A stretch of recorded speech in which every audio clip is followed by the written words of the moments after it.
Assalamualaikum warahmatullahi wabarakatuh. Selamat pagi teman-teman. Semoga semuanya dalam keadaan sehat dan tetap semangat. Di pertemuan kali ini saya akan mencoba membahas bab ketahanan pangan nasional, penyediaan bahan industri, serta potensi energi baru dan terbarukan di Indonesia, yaitu bab 4 kelas 11. Pengertian ketahanan pangan, bahan industri, serta energi baru dan terbarukan. Ketahanan pangan merupakan situasi ketika semua rumah tangga mempunyai akses baik secara fisik maupun ekonomi untuk memperoleh pangan bagi seluruh anggota keluarganya dan rumah tangga tidak beresiko untuk mengalami kehilangan kedua akses tersebut.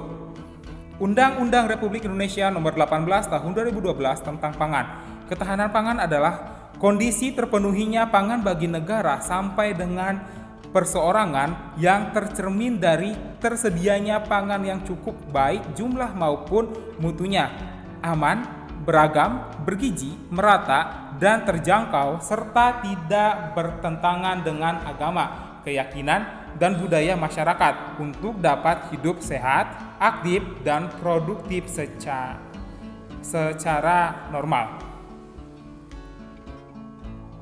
Konsep ketahanan pangan ini menunjukkan ketersediaan yang memadai, stabil, dan akses terhadap pangan-pangan utama. Upaya-upaya untuk mencapai ketahanan pangan yaitu sebagai berikut. A. Pemerintah harus konsisten menyejahterakan rakyat dengan memproteksi dan memihak kepentingan petani khususnya. B. Pemerintah harus memperluas lahan dan meningkatkan usaha tani untuk produksi pangan. Yang C. Diverifikasi usaha dan penganekaragaman pangan seperti padi, jagung, ubi kayu, ubi jalar, pisang, labu kuning, dan sukun. D. Menjamin ketersediaan benih untuk jenis tanaman pangan unggulan. Yang E. Menyediakan pupuk dengan harga terjangkau. Yang F. Mengembangkan sistem distribusi pangan yang adil dan efisien. Yang G. Menjaga stabilitas harga pangan. Yang H. Penelitian dan pengembangan di bidang pangan. Yang I. Penataan aspek pertanahan dan tata ruang daerah. Yang kedua, bahan industri. Menurut Undang-Undang Republik Indonesia Nomor 3 Tahun 2014 tentang perindustrian. Industri adalah seluruh bentuk kegiatan ekonomi yang mengolah bahan baku dan atau memanfaatkan sumber daya industri sehingga menghasilkan barang yang mempunyai nilai tambah atau memanfaat lebih tinggi, termasuk jasa industri. Industri berdasarkan bahan baku. Bahan baku adalah bahan mentah, bahan setengah jadi, atau barang jadi yang dapat diolah menjadi barang setengah jadi atau barang jadi yang mempunyai nilai ekonomi yang lebih tinggi. Berkaitan dengan bahan berikut, ada 3 jenis industri, yaitu industri ekstraktif, non-ekstraktif, dan fasilitatif.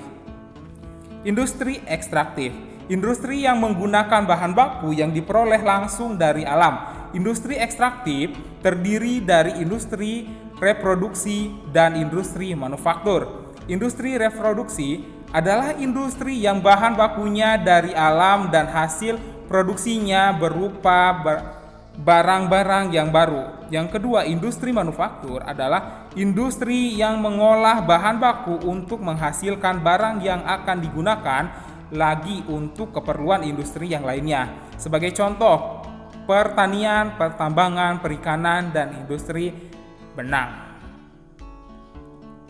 Industri non-ekstraktif, yaitu industri yang menggunakan bahan baku dari hasil-hasil industri lain, contohnya industri pakaian jadi.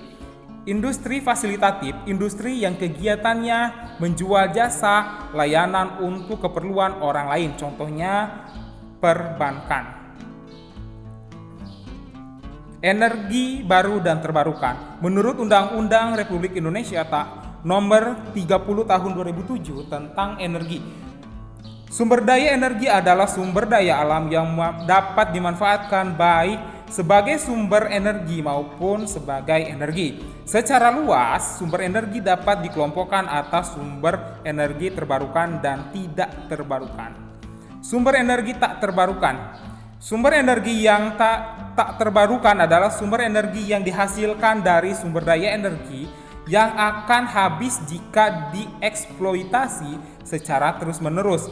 Sebagai contohnya minyak bumi, gas bumi, batu bara, gambut, dan serpih bitumen. Sumber energi terbarukan. Sumber energi terbarukan adalah sumber energi yang dihasilkan dari sumber daya energi yang berkelanjutan jika dikelola dengan baik. Sumber energi ini merupakan sumber daya alam seperti sinar matahari, angin, air, panas samudra, gelombang laut, dan lain sebagainya. Terima kasih sudah menyimak materi di pertemuan kali ini. Sampai bertemu di pertemuan selanjutnya. Wassalamualaikum warahmatullahi wabarakatuh.